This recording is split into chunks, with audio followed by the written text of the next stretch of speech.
Good afternoon, everyone. Welcome to the Cleaner Communities Overview and Scrutiny Committee. Agenda item 1, welcome and attendance. Thank you all for coming. Have we had any apologies? Yes, Chair, from Councillor John Marshall. Any other apologies? I know we've received them from Councillor Cross and Councillor Tomlinson and Alan Williams. Okay, thank you. Item agenda 2, declarations of interest. Can I bring Tim James in, please? Yes, thank you, Chair. Can I just remind members that if there are any interests, if they can declare them verbally and also record them on the attendance register, please. I'm not aware at the moment of any declarations, so unless members have any questions for me. Councillor Jones? Can we use our microphone, please, Councillor Jones? Yeah. On the questions, there's got item 2 on review of the library service. It refers to Blenavon Library. So we declare interest for that.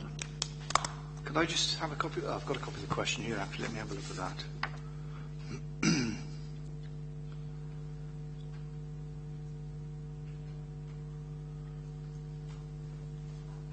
As Councillor Jones has said, the declaring interest, we were heavily involved in the move. The process, yeah? Right. No, there's no decision being taken, okay, gentlemen, but you may want to just declare a personal interest out of an abundance of caution, but okay, I don't think there's anything more than that. Okay, can I just remind you to write it on the form, please? That's both Councillors Jones and Evans, isn't it? I appreciate there's not a decision being made as such, but it's, as you're involved in the process, you may feel happier, and it's one of those grey areas, I'm afraid, members, like a lot of these things. Thank you. Okay, thank you. Okay, agenda item 3, the minutes, to confirm that minutes of the meeting held on the 9th of December 2015 are correct. They start on pages 5, 6, 7, 8 and 9. I'm happy to note. Move those minutes, Chair. Are there any matters arising from those? No? Okay, thank you. Agenda item 4, the action sheet, which is on pages 11. It's on page 11. Everyone happy to note the action sheet? Yeah? Move that, Chair. Thank you. Agenda item 5, update report, progress and impact on accepted recommendations, which start on page 13. Can I remind members that we're invited to review the impact of recommendations accepted and implemented by the Executive relating to completed scrutiny activity by scrutinising the impact, timescales and progress detailed in the Cleaner Communities Overview and Scrutiny Committee Recommendation Update attached as Appendix 1 to this report. So we're not here to make any other issues, we're just here to review the impact of the recommendation. So if we can be mindful when discussing it and asking questions. Yeah, now we're going to go through the order of the questions. To make it easier, we've turned it into themes and made it easier for officers who have to leave, so it may be jumbled up in going back and forth the report. But we're going to start by inviting Dawson Evans in, then Stephen Jarrett, then Dana Einan. So we just call Dawson in, please.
Hi Dawson, thank you for joining us this afternoon.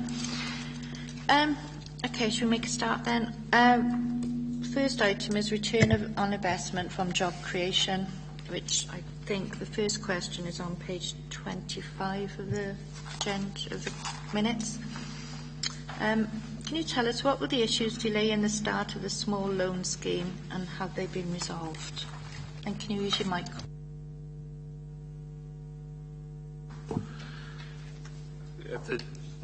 The delay to start in the small loan scheme was actually pulling the money together and actually working with the Gateway Credit Union to actually, because this, to my knowledge, the first time a partnership between a credit union and a local authority has actually been put in place to lend the money.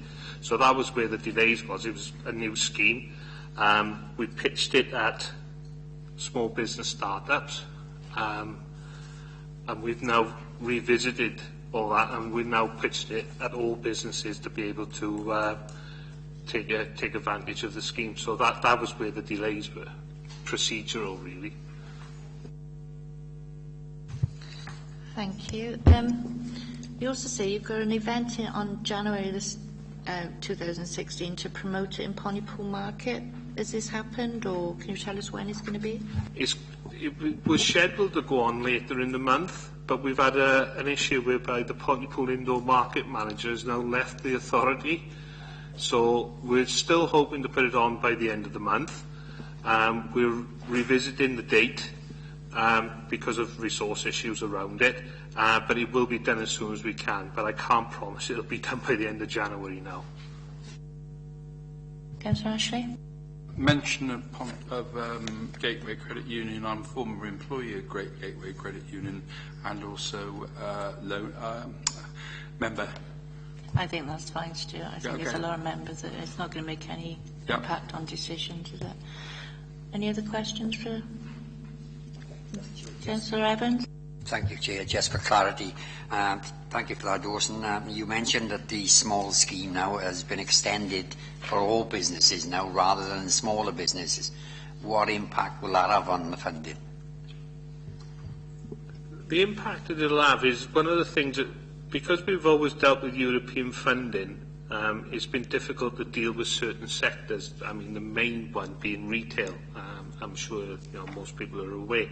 So we've extended it to all businesses because we can now help all sectors, whereas we were quite focused on manufacturing due to funding arrangements. So that's why we've extended it.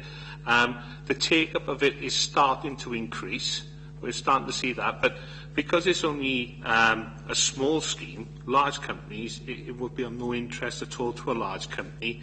And one of the other conditions of the loan is that you actually start saving with a credit union, become a credit union member as well before you take it. And I think we've gone down that route to encourage smaller businesses to actually look at their finances in a more holistic way, so that as well as paying the loan back, to get into the habit of putting money aside, that if the tax bill comes through, the money for the VAT bill. So it's to encourage really better financial management all round. So that's why we've extended it, one of the reasons we've extended it. Okay. Okay, thank you. Next question is, what was the outcome of the research into why schools were not taking part in the Young Enterprise competition? I think it was on page 26 of the report. To be honest with you, I think that I worked with the local Young Enterprise manager, a guy called Andrew Cotton, on this one. And I think one of the main reasons that the take-up has been low is the fact of the way the Welsh Baccalaureate is that it's structured towards entrepreneurship now, whereby Young Enterprise takes a team of people and gives them a vast scale. The schools have to get a lot larger numbers through the baccalaureate rather than just a team of 10, and that's one of the main barriers to it. And that's, to be honest with you, that's the main finding that we've come up with. Nice. Because I mean, I can see Crossie's entered a competition this year, and I mean, I've been to 2 of them, and it is a really good competition. And I think they really enjoy it, and I think a lot of other schools would benefit from both the experience and, the business background. Hi. Is there any opportunity for you to perhaps produce some resources for schools to help them engage with that process? Because I'm thinking quite often teachers, schools, extremely busy, and sometimes these initiatives you need to give them, for want of a better word, you need to give them something on a plate that they can deliver very easily. Would that be potential in your field of work to do something along those lines?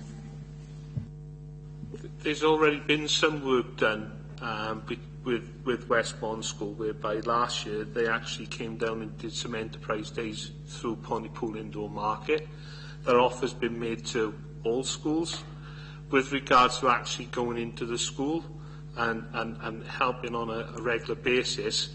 The economic development team in the last few years has actually shrunken quite significantly, and as a resource issue it would cause problems, but it's something that we would be more than happy to look at if there's a way of working it through, because one of the things the baccalaureate has done is starting to embed entrepreneurship in the school curriculum, and I think from my point of view and what I'm trying to do, it's essential that we do. So if we were asked to get involved, then the answer would be we would sit down and talk and see what it would entail. But if I'm honest, I've had no approach of that ilk at all. And contact with the schools, from my point of view, has been difficult at times. And from a resource perspective, I was thinking more of a potentially an online resource, or more of a paper-type resource that the teacher would actually use in the classroom as part of their lesson plan. The answer to that is I would be more than happy to sit down and work something of that ilk going forward. As I say, you know, really happy. Part of the young enterprise thing, to go back to that, is actually putting mentors with the companies in schools. I know, as well as the fun element of it, the pupils of the school really learn something, and it's not just academic, it's some life skills that they learn. So, to be honest with you, I think they miss out. So, if I was asked to do that and sat down with people, I'd be more than happy to do it. Hopefully somebody will take it on board, because, I mean, you know, if we can make it more appealing, then maybe more would take it up. Councillor Ashley. Yeah, I realised looking there I need to declare CCYP as well, because I'm a director of CCYP. I'm also director of Randoms, so I'll make a note of that. It doesn't preclude me from talking, does it? It's personal. No, because I don't think it's not making any impact on the recommendation. The other aspect of that was we've had people in the chamber, I believe primary schools in on this as well, and what I wanted to ask was obviously the areas of interest in this, because I will do a personal, very briefly, my daughter's at Cardiff Met doing art, and part of their subjects there in the art and the creative industry is obviously looking at business there, and it's not an obvious one sometimes that the creative industry is as important maybe as the metal bashing and the rest of it. So it's whatever you can do it in. I mean, IT and metal bash and you know, science-based things is the normal one. But I was very impressed when sort of they expect them to do things like that. So it's the areas of interest. Maybe we need to. Maybe we're missing something there. I don't know. Having had that discussion with you when we did do it. The answer to that is the CCYP team last year, their entry was based on, it was some of the people doing photography and taking pictures of local wildlife, and it was actually converting those into Christmas cards was the business idea. And to be honest with you, they actually won one of the awards. They did really well for the first time they entered. So it covers the lot, is the answer. It all depends what comes out of the minds that are sat around the table. Councillor Morby. The Welsh Bank has been restructured, hasn't it, from 2015-16 academic year, and so that, I think, has caused a lot of secondary schools to spend some time trying to review what they should be doing. So it may be worth actually approaching the secondary schools again with a view to seeing how the new form of the Welsh Bank can be, or the teaching of it, or the delivery of it can be assisted by Young Enterprise, or indeed your team, Dawson, sort of invite you to think about making that approach in due course.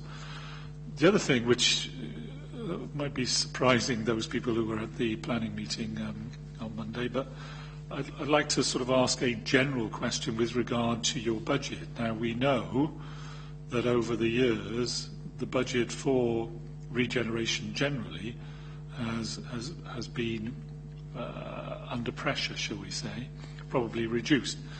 And, we can't keep expecting the same amount from a diminishing pot. And the other thing which strikes me is that regeneration requirements in Torfaen as a whole may be unfairly or unreasonably centred on those employment areas, like Cwmbran basically, where we've got like the Springboard Innovation Centre and so on. And I suppose my question is, given the budget that is available to you, do you think what we are spending it on gives the best return, given that the greatest needs are in Pontypool up north? The answer to that is although Springboard Innovation Centre is located in the south of the borough, there's a lot of work done by regeneration right across the board. I know there's lots of work that's done in Blanavon, there's a lot of work done in Pontypool, through the indoor market and other schemes that we have. So we could all do with more budget. We could do a lot more if we had a lot more budget. But to be honest with you, I've been with Torfaen since 2002 now. And I've always worked, and everybody works right across the borough. I think it's just that some of the projects, the bulk of the population is in Cwmbran. You can't say no different. But we work borough-wide. I mean, if you have a look at like the LIFT grant and other schemes that we've run, they've gone right across the borough. They really have. It's just that that particular project is based down in the south. We're looking at business incubation. We've worked with IndyCube that we're operating out of the Combe bin with, I must admit, limited take-up. We're working with other organisations at the moment around hyper-value, because we have aspirations to do some business incubation in hyper-value as well. Whether that happens, that's funding issues again, because that will be done through VVP. But we are looking at schemes right across. So I take on board that Springboard is a dominant offering that we have, and it provides good returns because of its location, because that's why it's one of the reasons it's successful in bringing companies in. But we work borough-wide, and to be honest with you, all the schemes, even if it is based in the south, is open to everybody right across. So I'm pleased to hear that, although I do think that location and the type of skills which Springboard Innovation Centre aims to provide or foster actually sort of leads to, and you talk about the indoor market in Pontypool, that's an old type industry as far as I'm concerned, compared to a new type industry which the Springboard Innovation Centre aims to improve opportunities. And I just wonder whether we are being as fair as we should be in terms of recognising that the greater needs are in North Torfaen, and the jobs and the training provision tends to be in South Torfaen. I think I'm going to have to disagree, to be honest with you. I take on board the point you're making, and because there is the north of the borough is different to the south, even though it's only 13 miles difference in it. But there are schemes that happen in the north that don't happen in the south. So I find the question quite difficult, to be honest with you, because as far as I'm concerned, I go borough-wide, and all my team goes borough-wide. There are some specialists. I mean, you've got the Blanavon regeneration team. We have a team, we have the Pontypool indoor market, and we have a business development officer working with businesses in Pontypool town centre and around Pontypool. So I find that question quite difficult to answer, Zion, is my honest thing. It's okay, because we can debate these things, and that's I take on board. Really, what I was asking in the first place was, though, would you spend the budget you've got any differently? And I think you're saying, because it is spread across the borough, you're quite happy that it is being delivered in a fair fashion. My answer to that is, I think it's being delivered in a fair fashion. And if I had more budget, I'd do more in the south, the north and the middle of the borough. Quick supplement on that one, because those of us who in other capacities have been involved, Brian's made an interesting point about the geographical spread of innovation, as it were, but what in terms of capacity to do different things in terms of areas of work. I mean, the Springboard is obviously very much the higher level skills. You've also got capacity to maybe do, like workshops. Is there any lack in that particular direction? Because, I mean, I could make observation, I'm not allowed to because we already looked at it. But coming on the back of the question, observations he's just made there. Yeah. To be honest with you, I go back to it. If you've got more money, you will do a lot more things. You will employ a lot more people. I believe we hit quite high right across the borough. And to be honest with you, you're looking at Springboard and you're taking Springboard in isolation. Springboard is an opportunity available to everybody across the borough. Right, when it was first built, it had an aspiration to be the entrepreneurial flagship at Torvine. It hasn't quite worked like that. It's evolved in a different way, and it's become very much a centre for inward investment for high-tech companies from all over the UK. Provides jobs for everybody within the borough. If you've got the skills, you can get the Lantana as easy from the north as anywhere else. So those opportunities, to me, are borough-wide.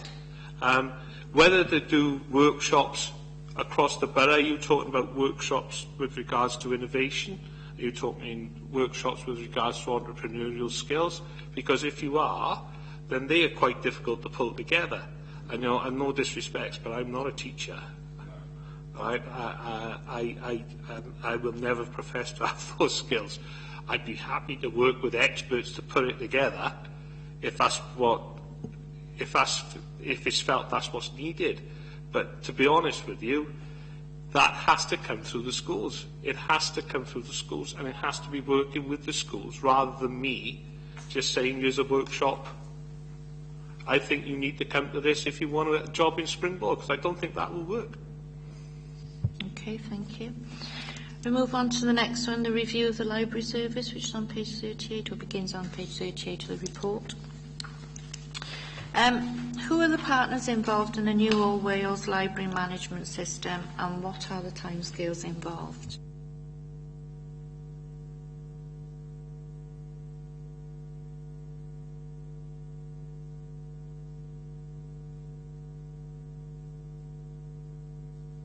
Yes, on the bottom of page 38, I think, under the January 2016 update. We have been successful in securing training funded by the Wales Co-op Centre.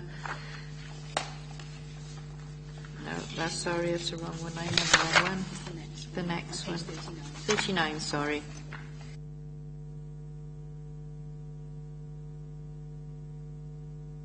What was the question again, please? I'm sorry. Who are the partners involved in the new All Wales library management system, and what are the timescales involved? The honest answer is I don't know. Libraries No, we realise you're here today instead of Kath as well. I thought I was coming to talk about the return on investment on the business development rather than the libraries. Sorry. That's fine. So would you be able to answer whether you know that the self-service model installed at Blenavon Library has been successful? You wouldn't? That I do know something about because I co-manage the World Heritage Centre, and that has been successful. And the users of the library and the World Heritage Centre, it's bedding in very nicely. Both teams, the library team and the World Heritage Centre team, are working very closely together on it, and it's working well. And we've had some good feedback on it, with no detrimental at the moment.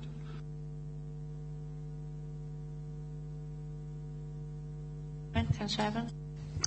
But you're again, Dawson, and you may not be able to give us this information.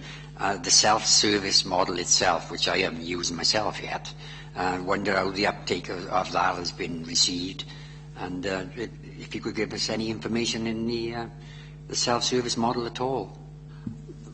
I got a very scant knowledge of the self-service model, and I'll go back to what I just said. I know that people are starting to use it. It's being used a lot on a Sunday when there's no library staff about, and it tends to be World Heritage Centre staff about. But as I said, as far as I'm aware, take-up is starting to increase on it, and it is working very well. And that is what I do know about it. If you're asking me for percentage of take-up, I can't tell you. Back briefly, Chair, I wonder if we could get that information at a later date. I think it would be useful, certainly in light of that it is proposed that this is rolled out to other libraries. No problem, and I'll make a note and we'll get that over.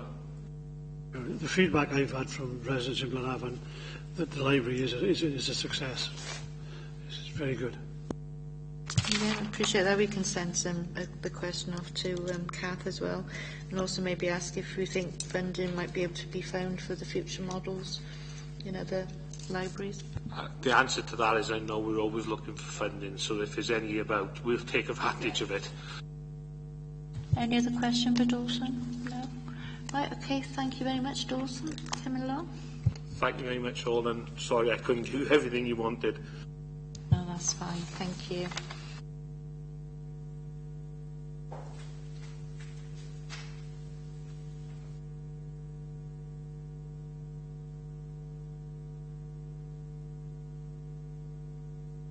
Okay, we'll ask Stephen Jarrett to come to the table, please.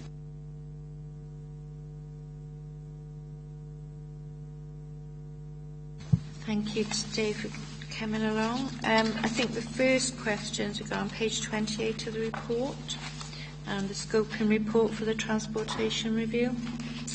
I wonder if you can tell us, when is the integrated transport unit due to be completed?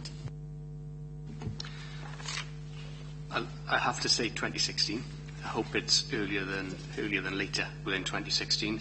But there's a number of stages we still have to go through yet. So certainly I'd like to say within the spring, summer. But I wouldn't like to give a more definitive date than that, given that some of the things have got a little bit open-ended timescales on them at the moment as we progress through it. Could I ask a supplementary there, Chair? As regard to it is mentioned in the report, Steve, about the non-compliance really with Blaine and Gwent. It seems to have to tease them to come on board. And it also said in the report that the negotiations are better now. So are we going to keep that momentum up with Blaine and Gwent? Are they more interested now?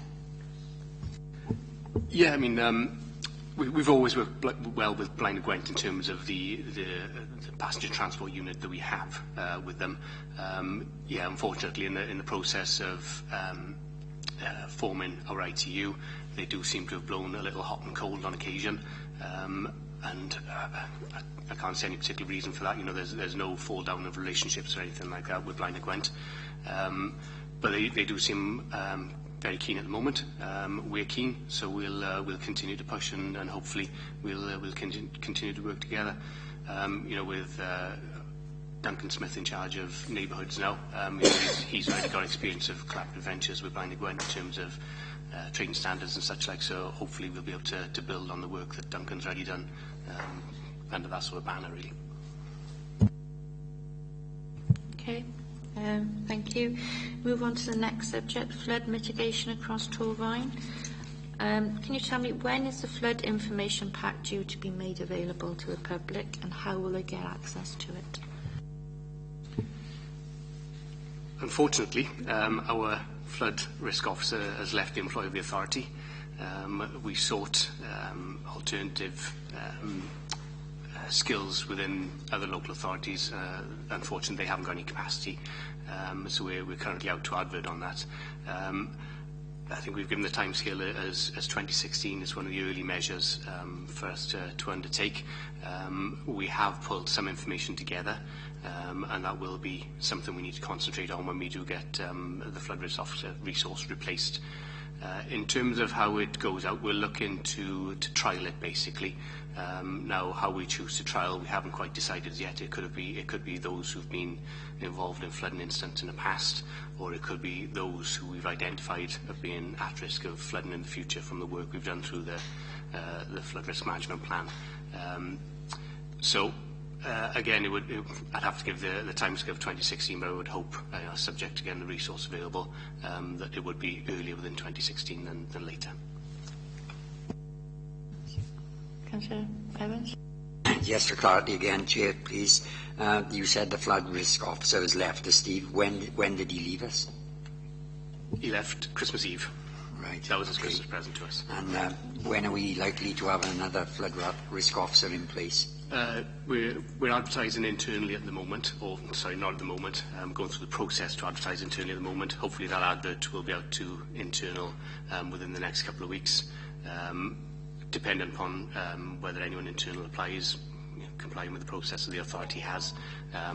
It could be a matter of weeks, subject to any notice periods, or if we need to go outside, then it could extend into months fairly rapidly, really. Why I say this, and excuse me, I'm being tiny little bit parochial here.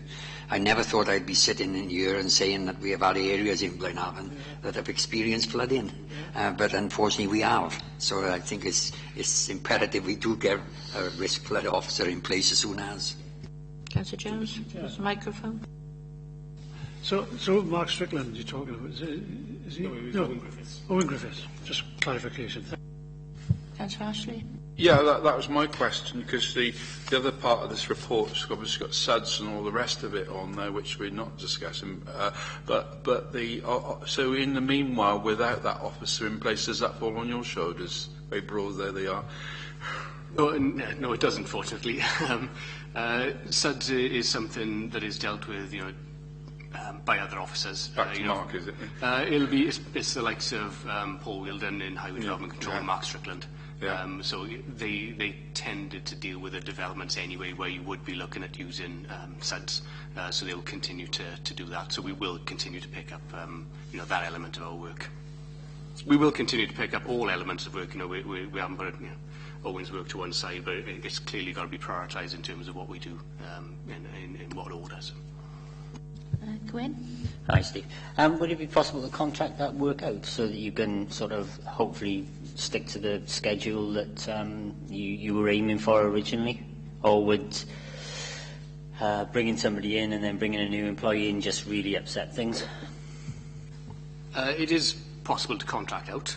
We have frameworks in place where we could likely get those skills. Realistically, a job of this nature requires to work closely within the team. There's a lot of experience within the Highways Network team where that officer sits with the likes of the group leader and Highways Asset Manager. So they need to sit there. And that would be an expensive way of doing it rather than trying to employ someone. If we have no luck in securing a replacement in the way we want, then certainly we'd have to look at the function and see what elements of work we could get done using other resources, our framework consultants and such like. So presumably bringing in a new employee would give you a much more holistic approach and hopefully a much better result at the end of it, yeah? Absolutely, yeah. I mean, the employee being within the team will just... he'll get more ownership of it. That's what people tend to be when they're sat in a team, and something like flooding needs ownership and local knowledge. Because if you do talk to the individuals in the authority who've been there for a long time, 20, 30 years we're talking, they know their patch inside out, and you can only hope to gain that experience by sort of living and breathing quite closely to them, really.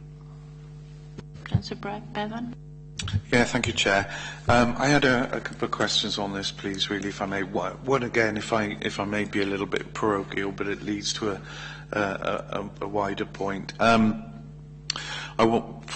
what was the impact across Torfaen, given that we had the wettest December on record, I think it was, or certainly for 100 years or whatever. It certainly seemed to rain every single day. So what was the impact in Torfaen? I know locally we had some issues with flooding, where it was tended to be more surface water on roads.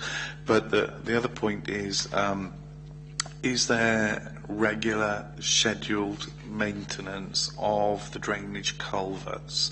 Because I think certainly from my experience, what I'm seeing down in my ward is that it tends to be resident driven, that I think in the past that there has been regular maintenance, but more recently it's been, as and when it's been reported to myself as a local councillor, the culverts are all overgrown. Can I request someone to come out and do it? So can you comment on that as well, please? Thank you. Yeah, in terms of the first point, I mean, if you look across the country, Torfaen and perhaps South East Wales and to an extent South West Wales have got away fairly lightly. We have had a number of issues, you know. For us, probably the beginning of December, it started to ramp up in terms of, you know, maybe just ground getting so saturated it couldn't take any more water, and it was then starting to flow off the highway. We had a particularly busy period over what was the Christmas shutdown for the council more generally. We had something like the best part of 50 complaints in or issues raised over a number of days.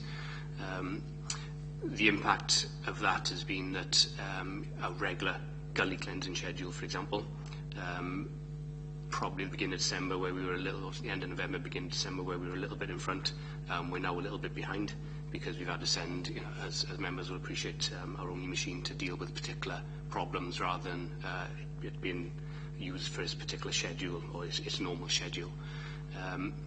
We hope to get that back, should the weather stay dry or drier for the next few weeks. We hope to get that schedule back on. If not, we'll look at action we've taken similarly or in similar situations in the past where we send officers in advance of the machine so the machine can work more effectively. So that's what we'll do if the poor weather continues in terms of rain. In terms of culvert cleansing, we haven't changed our schedules at all, so there shouldn't be any noticeable difference. I'm just wondering whether because of particularly high rainfall or more water than normal coming off fields, then culverts that haven't been an issue in the past perhaps are more of an issue now, and certainly happy to take any concerns out of the meeting, but you know, we haven't changed our culvert schedules. We operate as we always have done. Okay. Thank you, Stephen. Councillor Ashley. I was just going to ask you a very basic question because I noticed some of what you probably do anyway. You do collaborative working with neighbouring authorities on what you've got coming down off the mountains, etc. Floods. It's obvious, I suppose. We work collaboratively in a lot of areas with other authorities. I wouldn't say gully cleansing is one of them particularly. Gully cleansing tends to be everybody's geared up to do their own. So we've had discussions with other authorities, but realistically they haven't got significant spare resource that they could either hire out to us or do anything else. In terms of, you know, strategies and such, like, we work collaboratively then. You know, the flood risk management plan is produced in conjunction with a South East Wales group, which, you know, maintains a standard and maintains you know, an element of regularity, I suppose, across the area for all those involved in flood risk management planning. Okay, thank you. I think, Councillor Ashley, you want to ask a question on the green strategy? Next question on the green strategy is, what is the timescale for completing the green strategy, and have any priority areas been identified yet? Probably slightly outside of my area of work. The green strategy is generally led by Kath Thomas's team in Regen Countryside, but I am aware that within that team one of the officers is pulling together a piece of work where we're going to look at all our strategies that have impacts on each other's. Green strategy, biodiversity action plan, flood risk management plan, waste, and look to ensure that those strategies assist each other at the very least, or are well aligned to each other as they can be, with a view to making sure that they serve for the Wellbeing Act and such like. So that's a piece of work that's being done probably over the next couple of months, I would suggest. Certainly the first stages of looking to bring those strategies together. Could we have some indication, probably, to get you off the hook on that one? Because to be frank, the Wellbeing and Future Generations Act is a horror, and we're well aware as members that is. Biodiversity, again, there's about, I don't know how many acts there are in there coming at us, but if there's some written indication, would that be okay, Chair, if we had that? Yeah. Councillor Morby.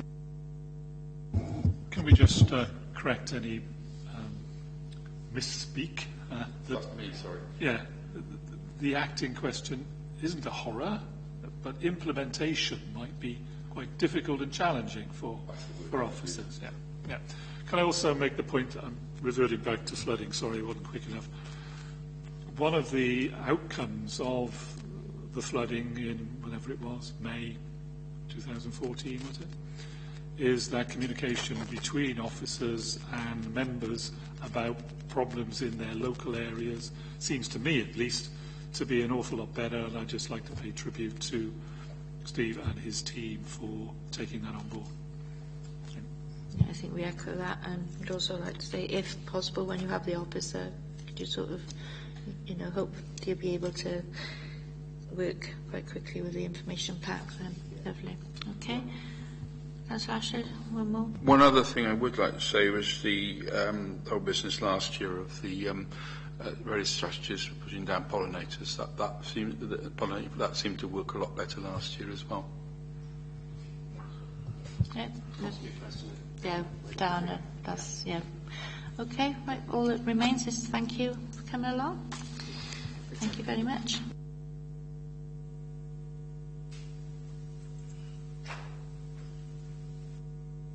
Thank you, Stephen. And now we welcome Dana.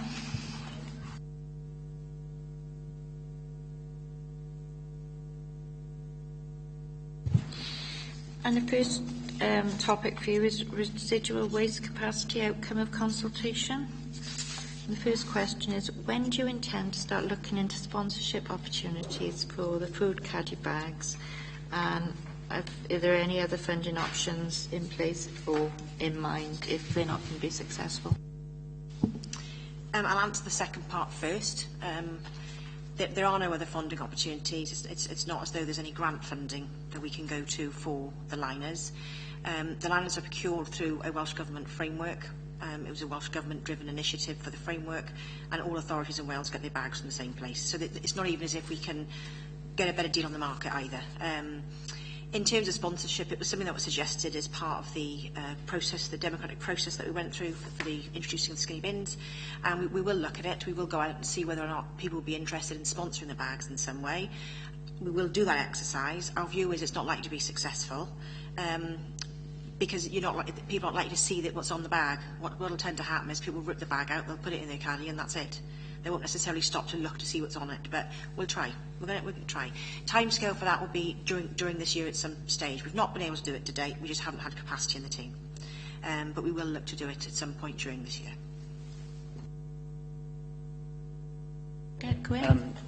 With the bags, how do the crews view them? Has it made it a lot easier for them to collect? We've not received any specific feedback from the crew. Anecdotally and from an intuitive perspective, you'd think that it would make it easier for them, because before they would tip the container and it could have food residue in the bottom of it, whereas now they can tip the container and provided it's been in bags and the bags have been tied and they've not been overfilled and they've not been left too long, because of course they will break down because that's what they're designed to do. You'd think that would make life easier with the crews. So I'm not hearing anything from the crews, which has got to be good news. If there was a problem I'd have heard about it by now. So I'm going to have to assume intuitively that it makes it easier, or they may even say it makes no difference to them, because actually the action that they have to do in terms of emptying the caddy, you know, perhaps makes no difference for them at all. Councillor Evans?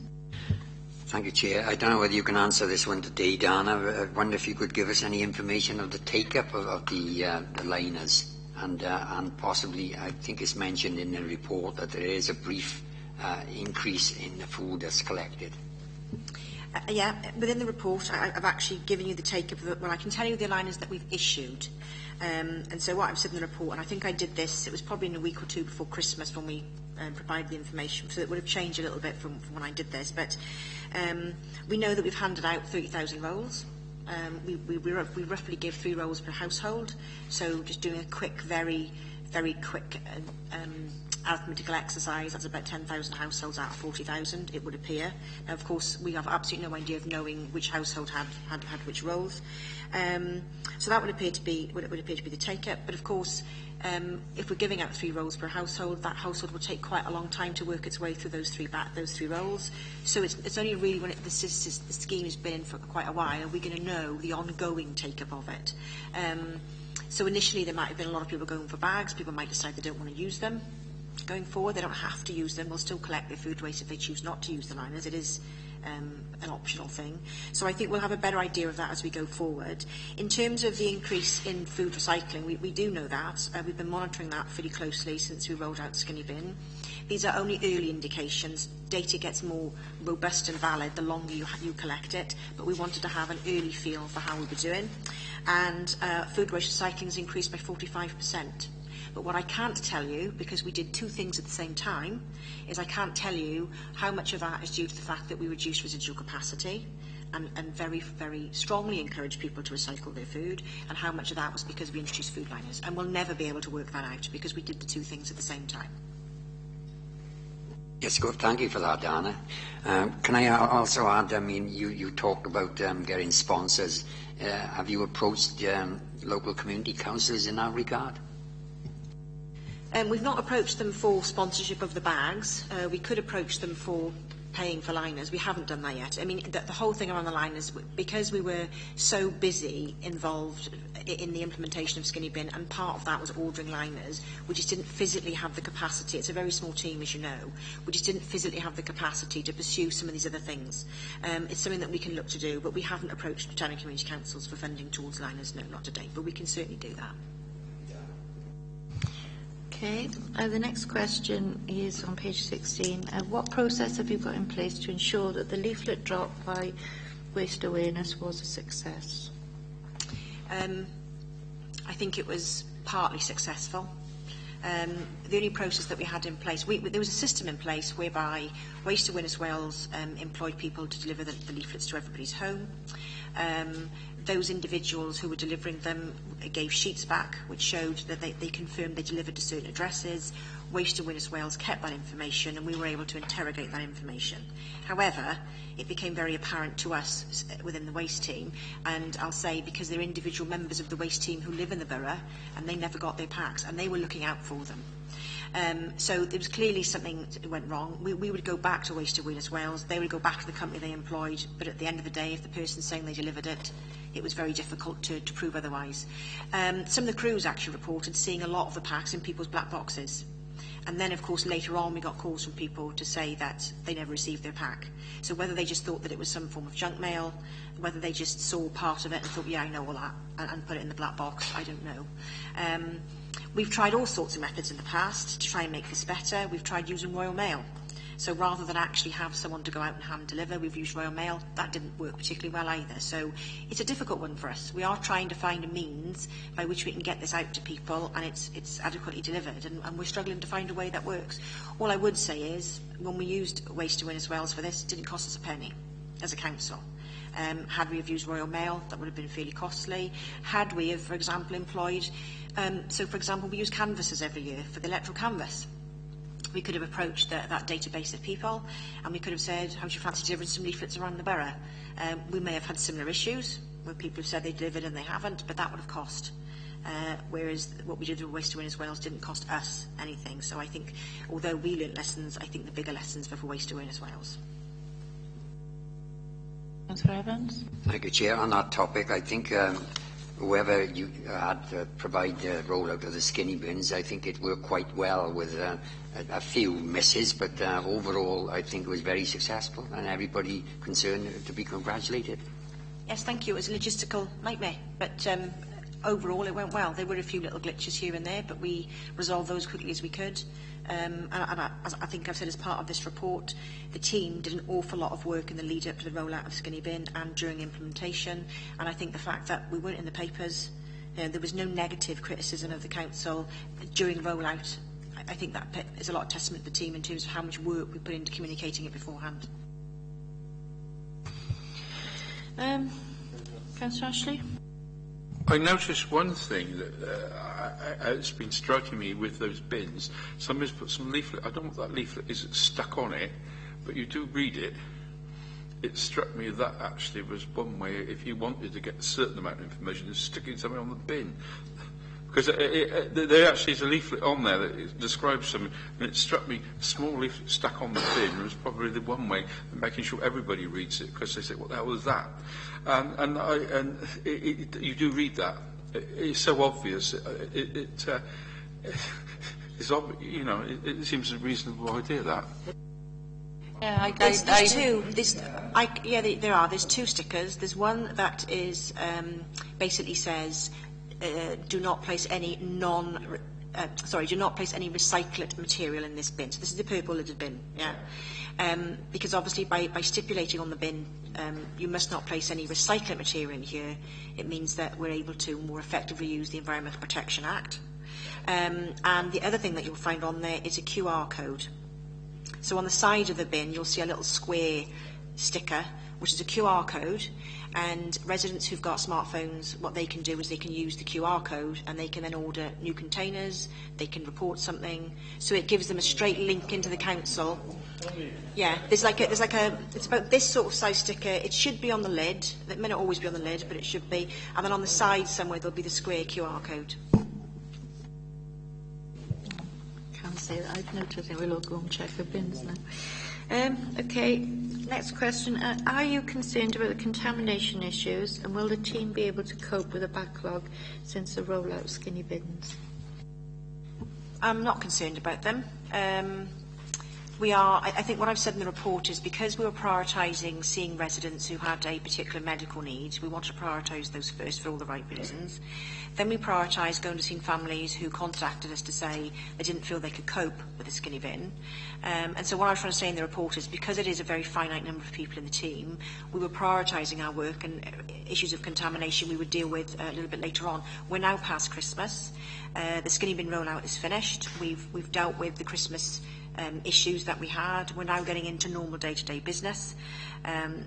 We're doing very few bin audits anymore from people saying that they can't cope. We are still getting the odd call from residents who say that they've got a particular medical need, but we're dealing with those in the normal course of events, and we're now starting to tackle issues of contamination. So I don't have concern about it. We've got a plan for dealing with it, and we'll get round. I mean, what I've always said, I said it in member seminar, I said it in the scrutiny committee, and I said it in council, is that the first 2 months following implementation, we are going to see some issues.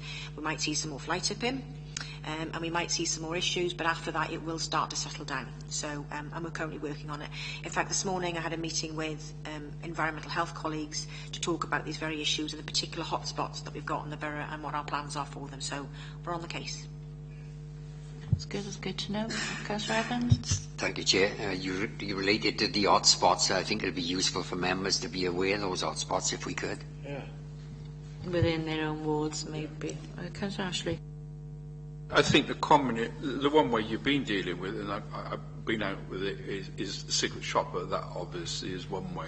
The other problem you seem to have, and bearing in mind we've had a rotten 8 weeks of rain and wind, is obviously the flying litter problem, which I'm sure you've had a lot of emails, Facebook comments on, and you've even had some support on that one, because people do realise that people moaning about it in a high wind and the bins going over because they're not as weighted. There's maybe a solution to that one you need to look at. Also, some element, I've seen it locally, of people dumping stuff in bins and then blaming it on the wheelie bins, whereas in fact people being putting things in litter bins and it blowing around the place, and wrong target in my opinion. So I mean, that is an issue about littering and how we approach it. I think that issue exists regardless of the size of container we've got. I mean, ultimately, the system that we use in Torvine for collecting and recycling is the black box system.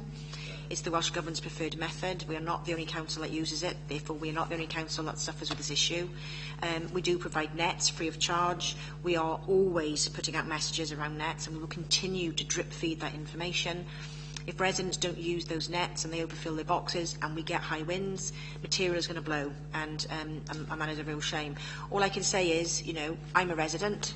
I get home from work. If there's something on my lawn, I pick it up and I put it in my bin. I don't phone someone and say this is someone else's job.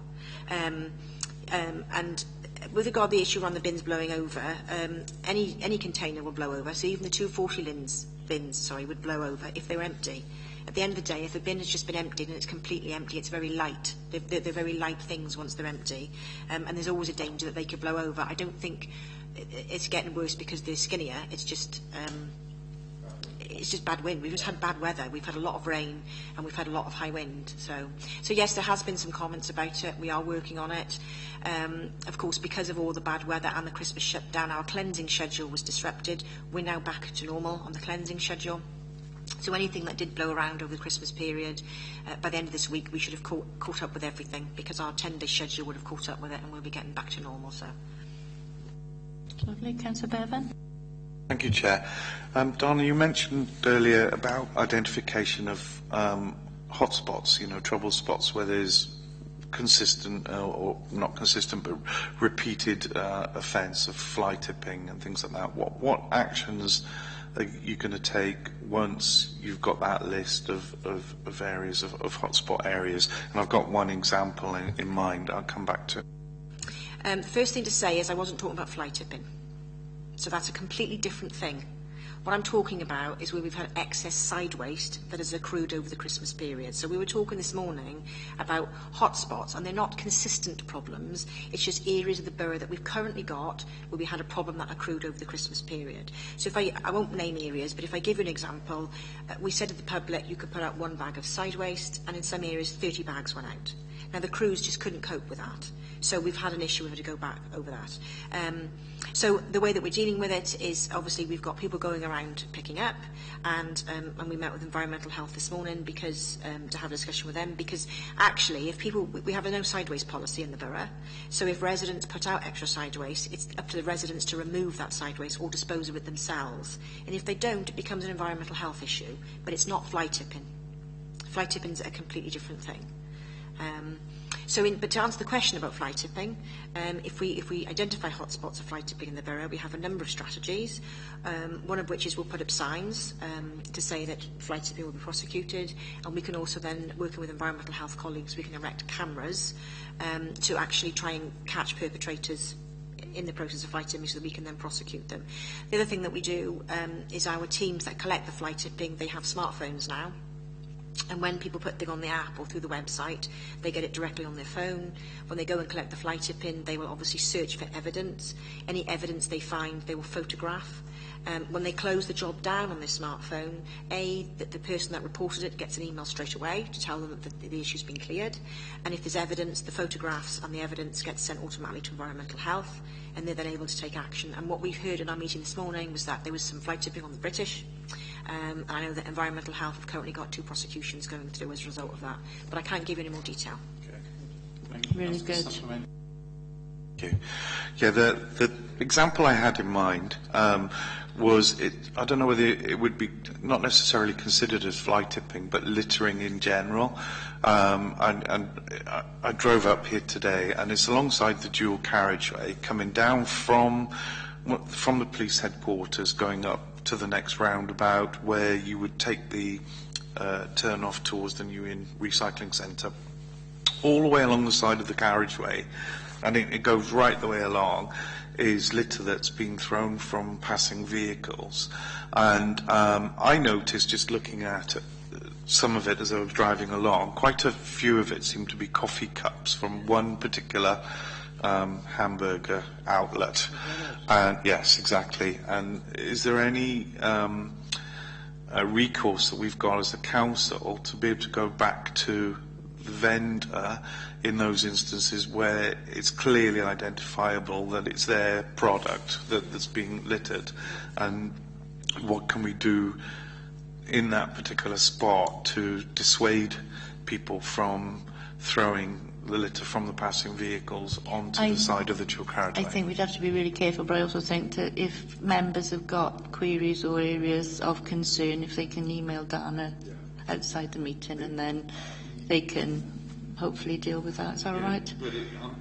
Thing is, Chair, I know this is a particular example from my ward, but if it's happening in my ward, it's probably happening in other members' wards as well, where there's dual carriageways. I agree, and I think all members have got hot spots as well, with which it can be identified. And I know from experience by working and informing officers, and they'll come out and have a look, and then action can be taken. But the particular example, just for Councillor Bevan's benefit, I think, is Welsh Government Road.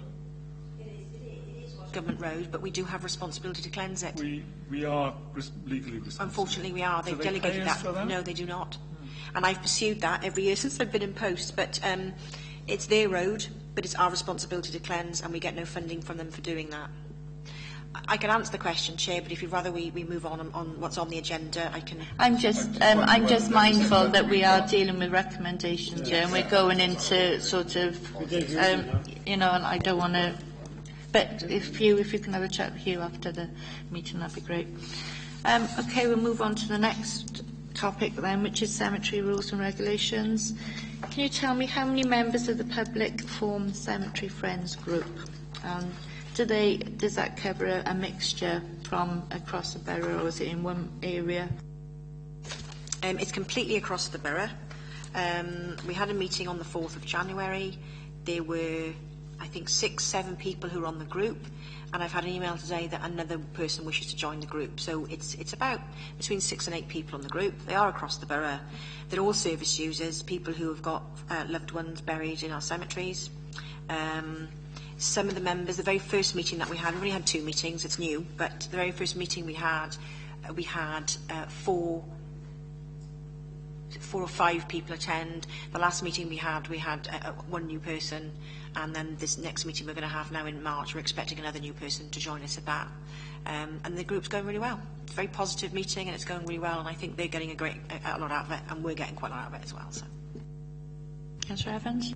On that topic, Chair, I wonder if we could have information in this committee. I think it would be relevant of some of the meetings that take place. We've had 2 meetings, and I can happily send you minutes. Any other questions on Cemetery Friends? No? Okay, we've gone to the last topic then, the Waste Service Standards, first year's progress.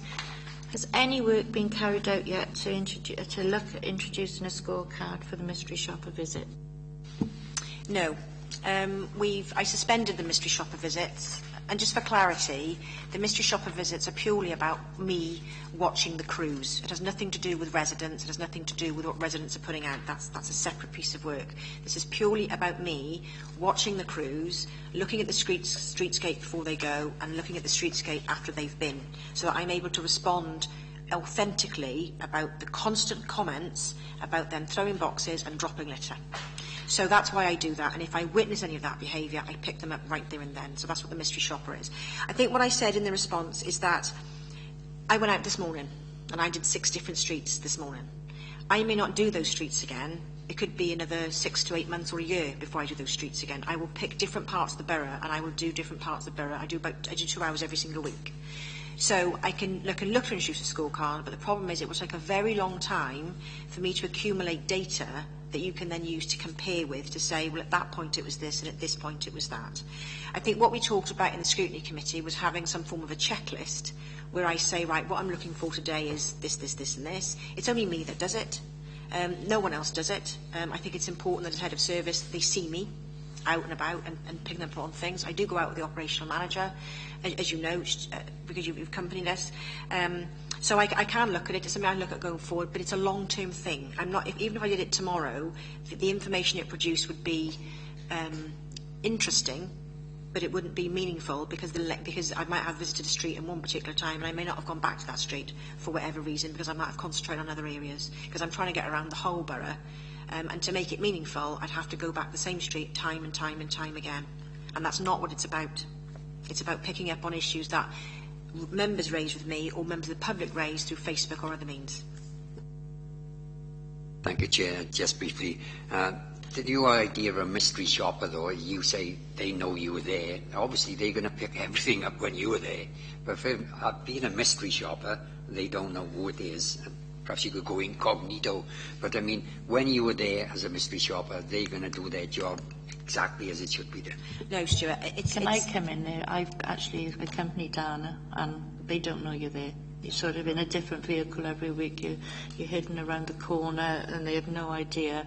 And I've actually witnessed Dana actually getting out of the van, the car, and telling them, you know, what they're doing wrong. Where he said, Dana said that they know it. Let me please clarify what I meant by that. It is a mystery shopper. I go out, I visit a street. Sometimes I'll take photographs of the street before they've been. If we see them, we will literally park up and watch them, see what they're doing. If they drop something and they don't pick it up, they get spoken to. If they drop it and they do pick it up, that's fine, they'll get congratulated for that. We'll see how they deal with the boxes, we'll see how tidy they leave the streetscape, and I may take a photograph of the streetscape. The point is, once I've done my mystery shopper, I make my presence known. Because I speak to them if needs be, and it isn't just always you've not done a good job. Very often it's you've done a very good job, actually. But it's also to let them know I am out and about. But they don't know where I'm going at any given moment. So even if they rang around the whole of the crews that we've got and said she's out, well, if it means for 2 hours they all do a brilliant job, is that a bad thing? But they don't know where I'm going to be because I don't tell anyone where I'm going to go.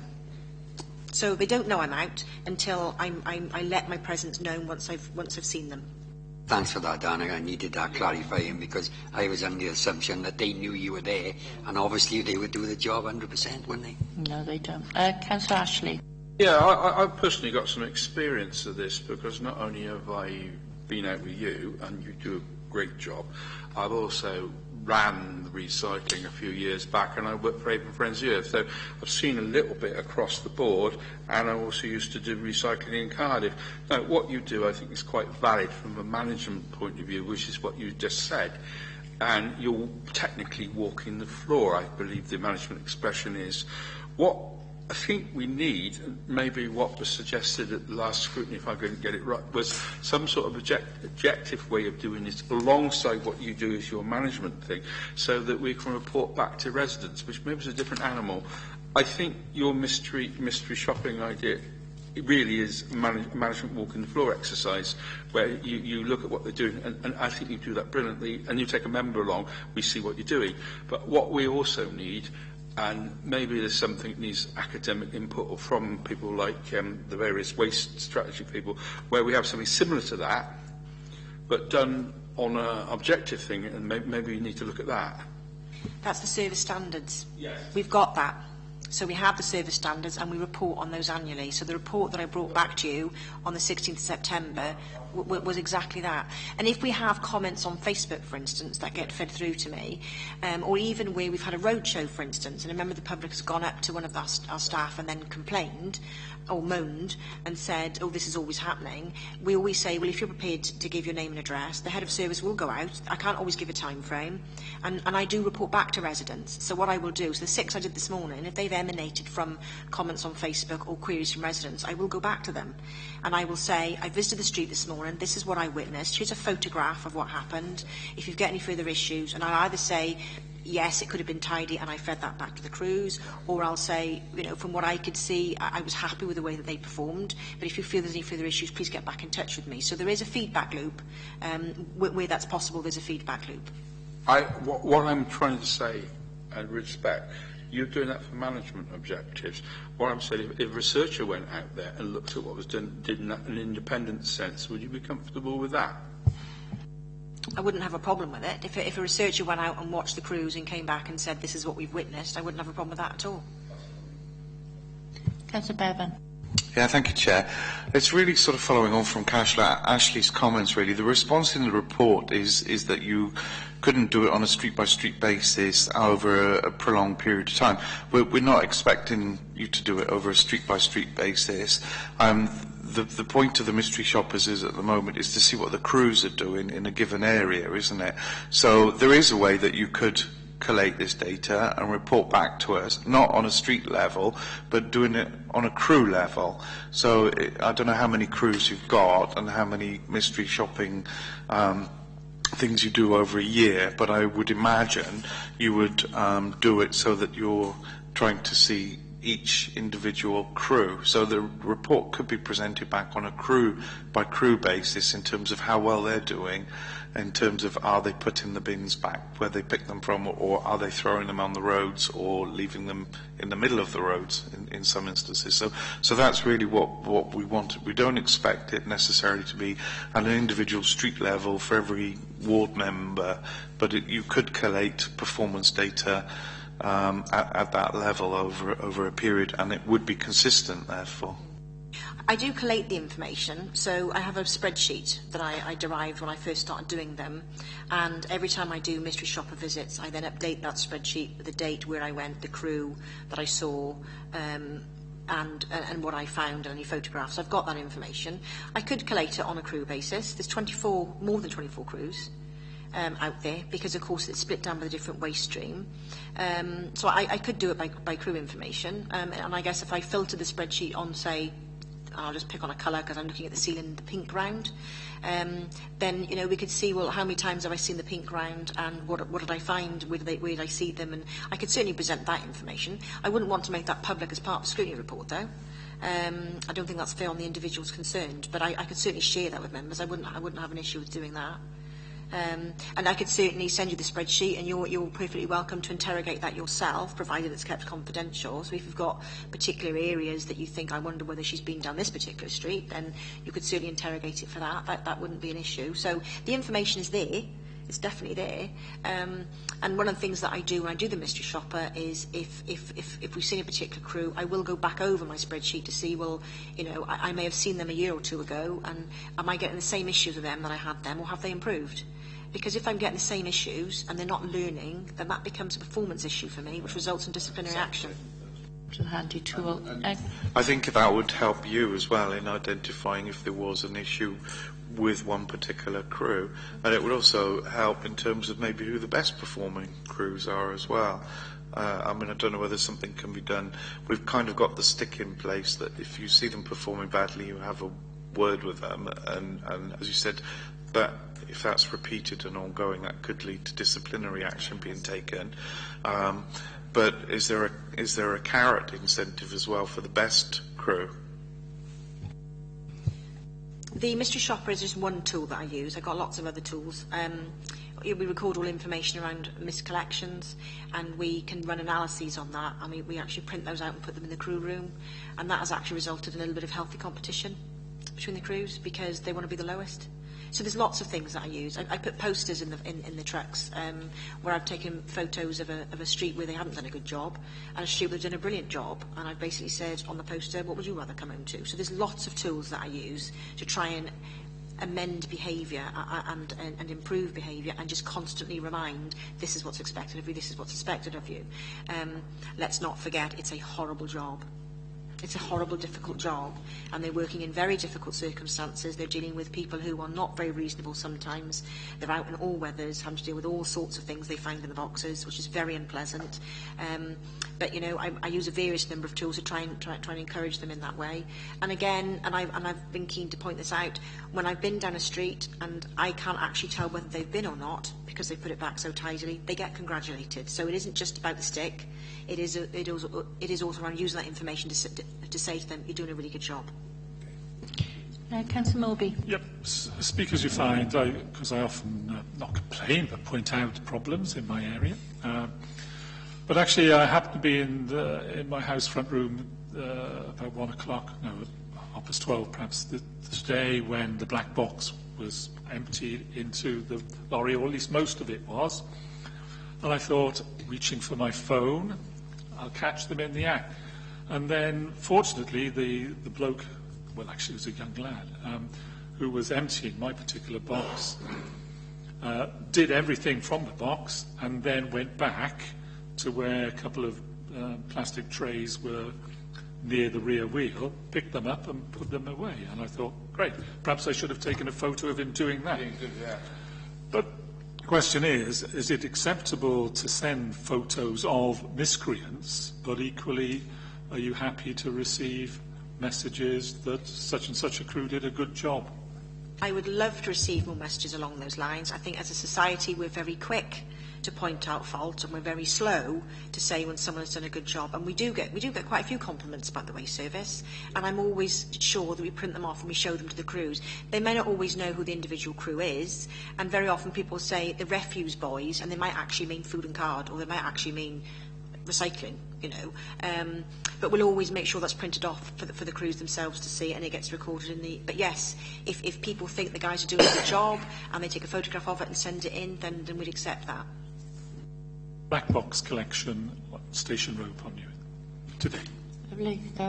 Councillor Jones. Just briefly, Dana, you know, could you elaborate? The same crews don't operate the same routes?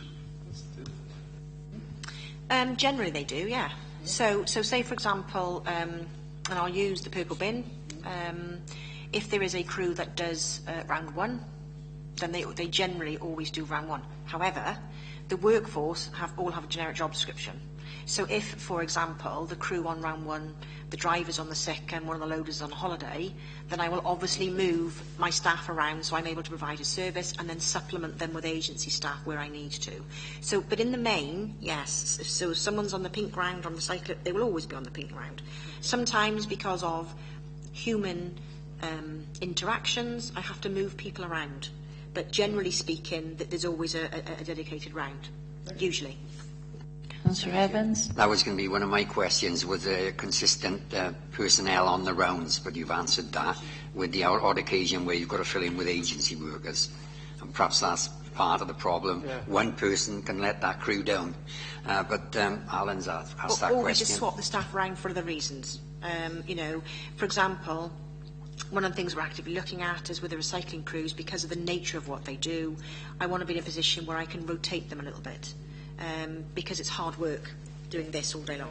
So, you know, it's a case about rotating them, and I want to have the flexibility to be able to do that, and not have individuals who think, well, this is my bit and I don't do anything else, because then you lose flexibility, which I wouldn't want to do either. I understand you've got to have a generic workforce here. The other question I wanted to ask briefly, Chair, was, is the opportunity still available for members to accompany you on mystery shopping? I'd love you to. Okay, thank you very much.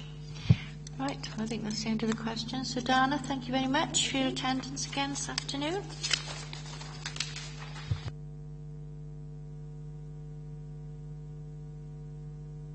Yeah, Dana, we're just going to let you know the date of the next meeting before you go. You might be finding it is the 9th of March. Yeah. Yeah. Happy? Yeah. That's fine. That's just double checking. Right, okay, so we move on to agenda item 6 on the agenda, the item for the next meeting. Do you want to come in, Kath? Item for the next meeting on the 9th of March, as you may have just heard me mention to Dana, is the review of street scene.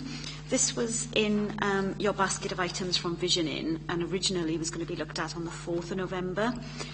If you recall, we delayed that due to some requests from the peer working group, where a more detailed review was required to be carried out.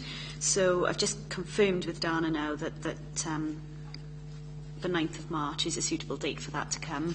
So we are obviously already were prepared to look at it, so we've just delayed it slightly, and that'll be the next meeting, and that'll be the next report, and I'll keep you up to date. So all it remains is to say thank you. Recommendations? Oh, are there any recommendations from today? Anybody got any? Councillor Bevan? Chair, I'm quite happy to let Councillor Morby go first if you want, so I think he'd beat me to it. I'm not sure it's a recommendation, but just comment really on, I didn't want to pursue the conversation anymore with Dawson. But to suggest that it's as easy to get from Blenavon and Abersycon to Cwmbran as it is the other way is simply not true. And I don't want that to be sort of formally dealt with, but I would urge you to recognise that communication up north and back, I think, is hindering regeneration in Blenavon, and that we should, well, perhaps it is a recommendation that we should be asking for a further report to be taken to, I don't know which committee it is really, perhaps it should go to Cabinet. Perhaps we should ask that something go to Cabinet in terms of reviewing what, I mentioned this at Council last time we met, reviewing whether or not we're actually doing enough to deal with the communication issue in relation to the A4043. We're not high up, Blenavon is not high up on the list of projects under the city metro thing. It's sometime after 2023. Well, that to me is sometime never. And, we need to do something to improve things. Now what? I don't know. That's why I was asking Dawson about some of the things that I see, I think we could do better. But I think the key is the A4043 and actually ensuring that people can get from one to another, because I'm sure there's lots of people in Blenavon who might be unemployed at the moment but worry and think, it's a hell of a journey to get from there at a certain time in the morning. So I don't know. I think it's asking really for what I said, really a request. Yeah, well, buses get stuck in the traffic as well. Yes, they do. Yes, it's about whether you can afford it. Well, that may be it. It's affordability rather than anything else. The X24 bus.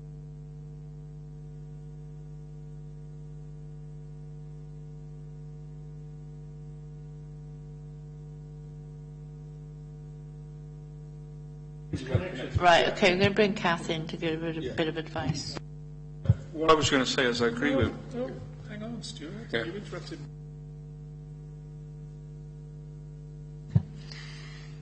I take on board your comments. I'm just unsure at this point where we document them here, because we're looking at the recommendations that were made when we first looked at it, and I don't know if there is anything in the recommendations that actually talk about that link between Blenavon and Cwmbran. I do take on your point, and I'm sure that there is somewhere that you can raise that. I just don't know whether it would be in this particular forum. It's also worth considering going forward when we look at visioning in the future, whether or not we look at it then. But because I can't see in here any of the recommendations that clearly link to that, I don't know whether we would be in the right forum to report it here.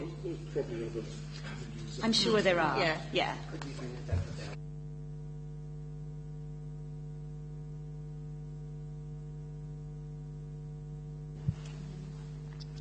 I don't know. I'm not sure.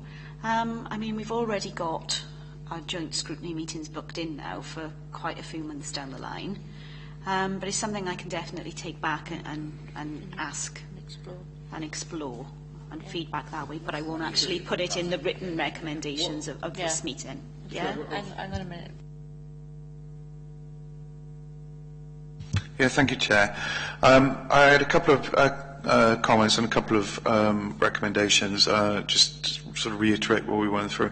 I think there was concern over the resignation of the Chief Officer in charge of the flood mitigation area, and obviously, we recognise the need for an urgent replacement there. With regards to the executive member response, and again this is on flood mitigation, I'm not satisfied with the response that's been given on page 35. For for the executive member response. It's got the mapping of all areas of land within the county borough where watercourses are located and the subsequent identification of land or property owners. The response really primarily focuses on the identification of land and property owners and how difficult it's going to be to maintain an up-to-date register. But nonetheless, we should still have an up-to-date register of all of the watercourses and where there are drainage ditches and what have you that Torvine is responsible for maintaining.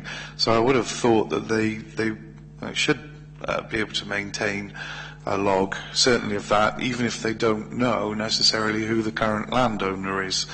Another concern that came out was the answer that, I'm sorry, I've forgotten the gentleman's name now, who was in charge of that area, Dawson. He mentioned that we've still only got one gully sucker. Oh, Steve Jarrett, was it? Steve Jarrett. He mentioned we've still only got one gully sucker in for the whole of the borough. And I know, but we recommended on this committee about 18 months ago that they get another one, and they were looking at getting funding for it. I know that's not on this report, but it does tie into the flood mitigation process. And just the final point was I mentioned, as I raised with Dana, was when she does a mystery shopping assessment, can that be reported on a crew-by-crew basis? And she said, yes, that can. Thanks, Chair.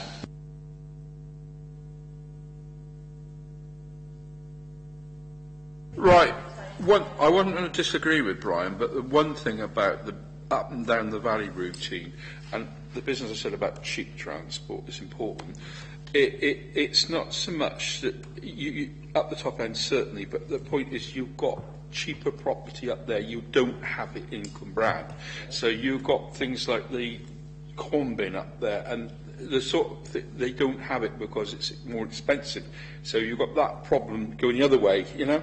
If you want to do a starter property, you've got a lot of it up there. We ain't have much of that in Cwmbran. That problem. That's number one. Number two, with Dana, I asked the thing about, she does the management review, and so I asked that question very deliberately about the independent thing, because we've had the problem with the Welsh Audit Office and looking at our performance. Now, that is very much orientated towards management. There is an independent, you know, how we get an independent local review of what's going on. It's not done by management. I just wonder how we get that. That's what I was teasing out there.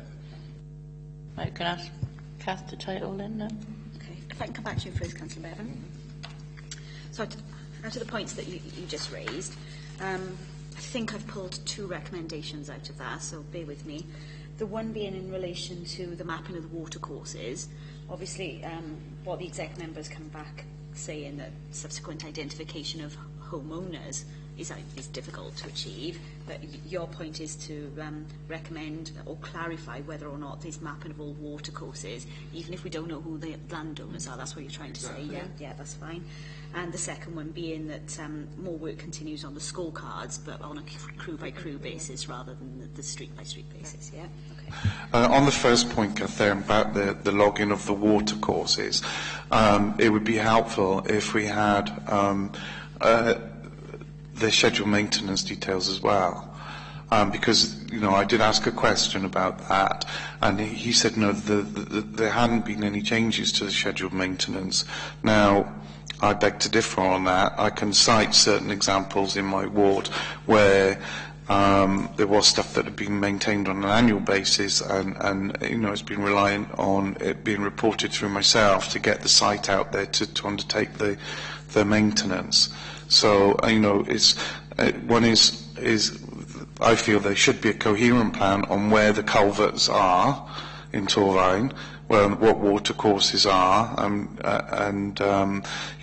there's a particularly big one in my ward that goes from all the way along the bottom of the farms field and goes underneath the railway line and into the Avon Lwyd, and that was one that wasn't being regularly maintained, which I was really surprised at, and I'm sure there are other examples of that within the ward. So it's where they must know where all the culverts are and the watercourses are, because we have historically maintained them. So having a log, and also if they could circulate to members what the frequency of the clear out is of the culverts. But I'm the member on the canal thing, and there are one or two officers are very knowledgeable on this subject. If we lose them, like we did with the other officer, we're very much danger. That mapping process you are right about, because the historical knowledge of certain officers that have been in this council a long time is very valuable, and if, you know, if they have to retire, which they certainly, some of them are going to soon, because I've had that conversation. I'm just wondering whether they'll be able to give you specifics for ward members if we asked for them, rather than the central committee. Would they be able to give you schedules, or are they available on the new mapping system that's been put in place? Have we looked on this? I haven't seen. We haven't set up the new system. Yeah, it's important to note as well that a lot of sewers are the responsibility of Welsh Water now, not the borough. So, and it'd be useful to have that information, what it is the responsibility of certain ward members' areas. But what's also important is the local knowledge of certain officers. I mean, for example, the canal has a half a mile water pipe goes off it, and Brian Hammond's examples of various things that happen up there. I don't know, if I sit on the allotment committee, they know where... I agree with you, but I mean, as a recommendation, we cannot put forward that we hold on to these officers, unfortunately. So we'll get back to recommendations now. Kath? Well, Kath, I'm happy to meet with the officer if he wanted to go through all the instances that I know of the water courses within my ward. And if they don't, if that expertise has been lost because the council officers have left, I mean, hopefully the majority, they'll know where the majority of them are. But I'm happy to meet with them and to go around the sites and say, look, these are the ones that I know about that have been causing problems. So I'm sure if you spoke to the officer, they'd arrange that for you. Councillor Morby. Surely the recommendation is that those water courses be mapped. Identified and mapped, and that's already been agreed. How it's done, we leave to the officers, but I'm sure the offer of you and anybody else, and Stuart, of course, very knowledgeable, would be very useful. One final point that, again, we shouldn't be drawing on local examples, but where we've had all the rainwater and all the flooding recently, I've had one example where residents contacted Torvine, and Torvine's gone back and said, no, it's not us, you should contact Welsh Water. They've gone on to Welsh Water, and Welsh Water said, no, it's not us, you need to get on to Torvine. So, you know, it's where I think everybody's in that situation, and again, I think I've still got more recommendations. Yeah, sorry, let Kath finish. Yeah. I'll speak to Steve outside of the meeting and ask him to contact you. Yeah, I see. Right, okay. As I go through the notes that I've made, there's just a couple of things that could possibly be clarified as recommendations. So if we go right back to the beginning, when we talked about the Young Enterprise Scheme, and we were talking about why the schools weren't taking part in relation to the Welsh Baccalaureate, as a review, a result of that being reviewed now, Councillor Morby did mention that maybe it's worth approaching high schools now to see if there's anything that we can do. Is that something you want put forward as a recommendation? Yeah. Sounds good. Good scheme. Yeah. Gwyn, we talked about using other resources rather than staff as part of learning plans, internet and paper resources. Do you want anything followed up as a recommendation on that? I think it's worth doing that because it's something that been involved with in the past is teachers in schools, they get deluged with all this kind of stuff. And if the local authority wants to engage with schools, they've got to make it as easy as possible. And I think by providing a resource or a lesson plan that the teacher can deliver very easily, that way then they'll get better engagement. Chances are that resource might already be out there, so I would recommend that they go and do some research first to see if that's already out there, because schools are the Welsh Baccalaureate is extremely badly resourced, and if they come along with a good resource that'll fit in with the Welsh Baccalaureate, they'll rip your arm off. So yeah, I think it's a good recommendation. Capture, there's some concern about officers leaving the authority with a lot of knowledge of the area. Is there some way that we can recommend that their experiences and of the area and the floodplains and what have you is captured for another officer coming into place? I'm sure there is. I wouldn't have thought. But the water courses, for example, should be mapped, should be charted, and we would expect all officers to leave a inventory, if you like, of what the resources are relating to that post. Yeah, and the point where we were talking to Steve about Owen leaving and whether or not it could be contracted out. He's quite clear to say that the best way is to actually work with those people who've got that experience, and it obviously goes hand in hand then that they pass that experience on. So let's hope. Well, I'd like to think so. I haven't got anything else as a recommendation, but there were 2 instances where members paid tribute to staff. This is gathering all the recommendations in for sort of 18 months or more now, and there's 2 key areas. It was the flood mitigation, where there was tribute paid to Steve and his team on the correspondence with members since our last meeting, and also tributes to Dana and her team on the successful rollout of skinny bins. Would you like those documented in the... Yeah.